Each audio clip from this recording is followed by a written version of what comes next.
Hello, my dear friends. I'm Dr. Wasim I Khan, Assistant Professor, Shri Shivaji Law College, Parbhani, Maharashtra, India.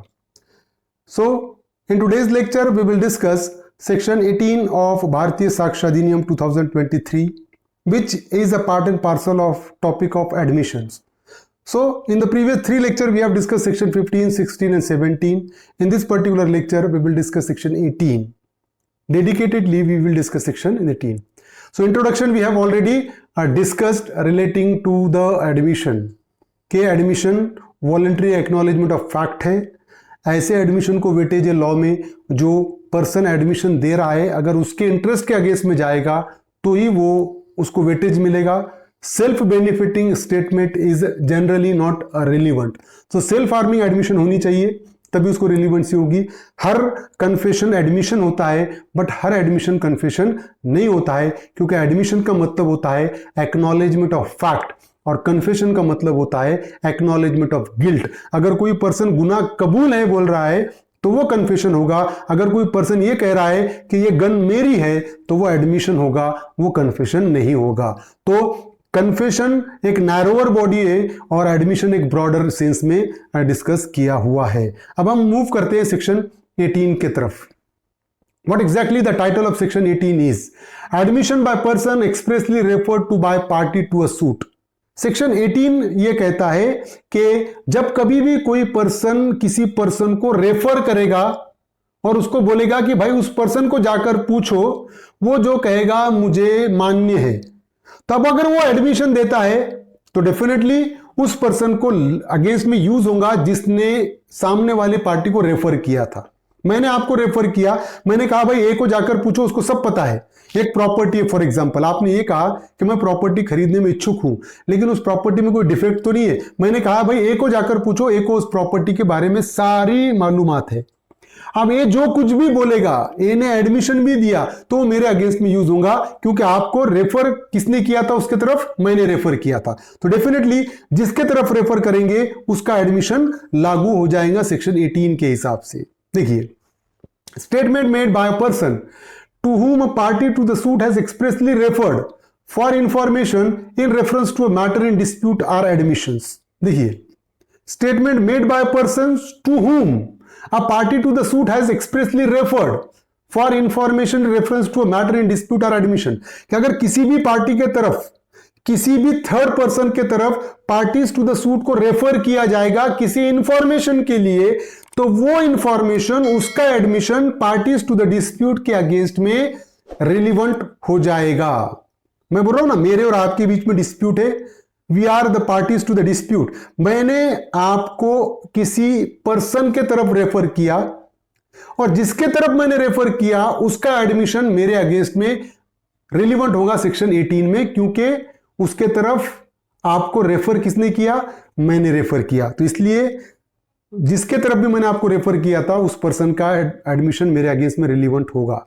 Section 18 along with section 17 forms exception to the general rule that admission by stranger to a suit are not relevant। Section 17 और 18 exception है। कौन से general rule को? General rule ये कहता है कि parties to the stranger, है ना, स्ट्रेंजर का admission parties to the proceeding को लागू नहीं होता, उनके अगेंस्ट में यूज नहीं होता। बट सेक्शन 17 और 18 इसको एक्सेप्शन है। सेक्शन 17 में भी पिछले लेक्चर में हमने डिस्कस किया कि थर्ड पार्टी जो स्ट्रेंजर है उसका एडमिशन रिलीवेंट हो जा रहा है पार्टीज टू द सूट के अगेंस्ट में।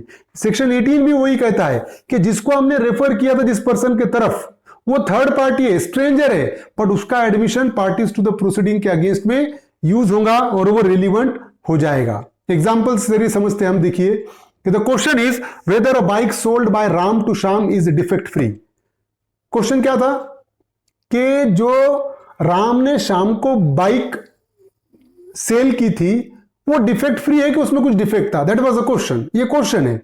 अब हुआ ऐसा, Ram says to Shyam go and ask Peter who is a mechanic, Peter knows all about it. तो राम ने क्या कहा श्याम को कि बोला कि भाई देख, तुझे अगर ये डाउट आ रहा होगा कि बाइक में डिफेक्ट है या नहीं है तो तू एक काम कर, पीटर के पास जा जो मैकेनिक है, जिसको मेरे बाइक के बारे में सारी मालूमात है। राम ने श्याम को रेफर किया किधर? पीटर की तरफ जो मैकेनिक है कि उसको जाकर पूछ, उसको सारी चीजें पता है। अब बात ध्यान में रखिए, अगर पीटर, अब इस केस में क्या होगा, Peter's statement is an admission as Peter has been expressly referred by Ram to Shyam for seeking information about the condition of the bike, है ना। यहां पर कंडीशन ऑफ द बाइक है, मिस्टेकनली हॉर्स आ गया, बात ध्यान में रखिए। तो एक चीज ध्यान में रखिए कि जो भी पीटर अब स्टेटमेंट देगा कैसे रिलेटेड, उस बाइक से रिलेटेड। पीटर का एडमिशन राम के अगेंस्ट में रिलीवेंट होगा क्योंकि शाम को पीटर के तरफ भेजा किसने था, राम ने रेफर किया था। And that is why the admission of Peter who is a mechanic will be relevant against Ram, ये राम के अगेंस्ट में रिलीवेंट हो जाएगा। ऐसा देखा जाए तो पीटर जो मैकेनिक है वो स्ट्रेंजर है, लेकिन उस स्ट्रेंजर की पहचान किसने कराया, राम ने ही कहा शाम को कि भाई पीटर को जाकर पूछो, उसको सारी चीजें पता है। अब पीटर का एडमिशन, अब पीटर ने बोला कि नहीं बहुत डिफेक्ट है इस बाइक में, तो डेफिनेटली एडमिशन हो गया। अब राम तो ये नहीं कह सकता ना कि पीटर कौन, उसका मेरे से क्या लेना देना। शाम बोलेगा भाई शाम मुझे पीटर के तरफ आपने ही भेजा था। एंड दैट्स व्हाई सेक्शन 18 ये कहता है कि अगर एक्सप्रेसली किसी को रेफर करोगे आप किधर, तो जिसके तरफ भी रेफर किए उसका एडमिशन आपको अगेंस्ट में यूज किया जाएगा, जैसा इस केस में हुआ था, इस एग्जांपल में हुआ था। और एक एग्जांपल है, देखिए KM. Singh versus secretary association of Indian universities. इस केस में क्या हुआ था, here the issue was whether the resignation tendered by the plaintiff was an involuntary one. Court के सामने इशू क्या था कि जो प्लेंटिफ ने रेजिग्नेशन दिया था, राजीनामा जो दिया था, वो वॉलंटरी था या इनवॉलंटरी था। बात ध्यान में रखिए, he named two officials of the respondent association that if they would take special oath at a special religious place and affirms that his resignation was not involuntary, he would accept the same। तो plaintiff ने क्या कहा, plaintiff ने बोला कि भाई respondent के association में, मतलब जिसके खिलाफ उसने सूट फाइल किया था, उसने ये कहा कि उसके एसोसिएशन के कोई भी दो पर्सन अगर किसी रिलीजियस प्लेस पर जाकर कसम खाते हैं कि मेरा जो रेजिग्नेशन है वो वॉलंटरी है, तो मैं एक्सेप्ट कर लूंगा। बात ध्यान में रखो, कोर्ट के सामने इशू क्या चल रहा है कि प्लेंटिफ का जो रेजिग्नेशन है वो वॉलंटरी है या इनवॉलंटरी है। अब प्लेंटिफ का मानना यह था कि मेरा रेजिग्नेशन इनवॉलंटरी है, तो सामने वाली पार्टी बोल रही है कि नहीं वॉलंटरी है। तो प्लेंटिफ ने क्या कहा कि भाई ठीक है, सामने वाले पार्टी के कोई भी दो पर्सन चलना, रिलीजियस प्लेस पर जाके उन्होंने कसम खाना और कसम खाकर यह कहना कि मेरा रेजिग्नेशन वॉलंटरी है, तो मैं मान लूंगा। बात ध्यान में रखो, अब हुआ क्या, when the official did so it amounted to an admission on his part and he became bound by the same। अब ये किसने रेफर किया था कि दो पर्सन रिलीजियस प्लेस पे जाके कसम खाए तो मैं मान लूंगा, प्लेंटिफ ने खुद ने रेफर किया ना। अब अगर वो रिलीजियस प्लेस पर जाकर उन्होंने कसम खा ली और उन्होंने कहा कि प्लेंटिफ का राजीनामा रेजिग्नेशन वॉलंटरी है, तो वो जो एडमिशन है that becomes relevant against the plaintiff. और इस केस में प्लेंटिफ के अगेंस्ट में वो एडमिशन रिलीवेंट हुआ क्योंकि रिलीजियस प्लेस को रेफर किसने किया, वो दो पर्सन को प्लेंटिफ ने किया, और उन्होंने जाकर वहां पर कसम खाई कि राजीनामा और रेजिग्नेशन वॉलंटरी है और वॉलंटरी ही माना गया। वो एडमिशन प्लेंटिफ के अगेंस्ट में यूज हुआ इस केस में। बात ध्यान में रखिए, सीताराम वर्सेस पियारी, इस केस में क्या हुआ था, in this case parties to the suit had made a joint application and prayed the court that the suit may be decided by the munsif after making a local inspection। अब यहां पर दोनों parties जो suit के थे, plaintiff defendant, दोनों parties ने एक जॉइंट एप्लीकेशन करे कोर्ट में, और उन्होंने प्रेयर क्या किया, उन्होंने क्लेम क्या करे कि उन्होंने बोले कि भाई एक लोकल इंस्पेक्शन होना चाहिए और लोकल इंस्पेक्शन होने के बाद एक मुंसिफ ने हमारा केस डिसाइड करना चाहिए। लोकल इंस्पेक्शन कौन कंडक्ट करेगा, मुंसिफ, और वही बोलेगा कि दोनों में से सही कौन है।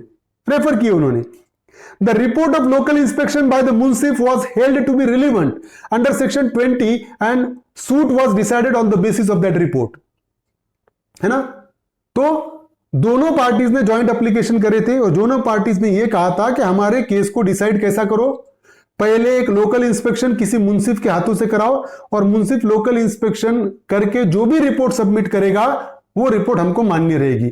अब मुंसिफ ने लोकल इंस्पेक्शन किया, इंस्पेक्शन करने के बाद रिपोर्ट उसने सबमिट की। अब डेफिनेटली रिपोर्ट दोनों में से एक के अगेंस्ट में जाना था। अब जिसके भी अगेंस्ट में गई तो वो मुंसिफ का एडमिशन माना जाएगा उस पार्टी के अगेंस्ट में, क्योंकि दोनों पार्टीज ने ज्वाइंटली एप्लीकेशन करके रेफर किया था। नहीं तो कोर्ट अदरवाइज नॉर्मली जैसा केस डिसाइड होता है वैसा ही डिसाइड करता था, लेकिन मुंसिफ से लोकल इंस्पेक्शन कराया जाए ये किसने कहा था? पार्टीज ने कहा था। तो इसलिए जो भी मुंसिफ का इंस्पेक्शन रिपोर्ट आएगी वो किसके अगेंस्ट में यूज हो जाएगी? इन पर्टिकुलर पर्सन के। यहां पर सेक्शन 20 इसलिए यूज किया गया है क्योंकि ये केस पुराना है, अभी अगर आगे चल के ऐसा कोई केस होगा तो सेक्शन 18 में डिसाइड होगा। तो ये था section 18 which we have discussed. उम्मीद करता हूं कि आपको समझ में आया होगा। समझ में आया तो मेरे चैनल को सब्सक्राइब कीजिए और इस लेक्चर को ज्यादा से ज्यादा स्टूडेंट तक शेयर कीजिए। Thank you very much.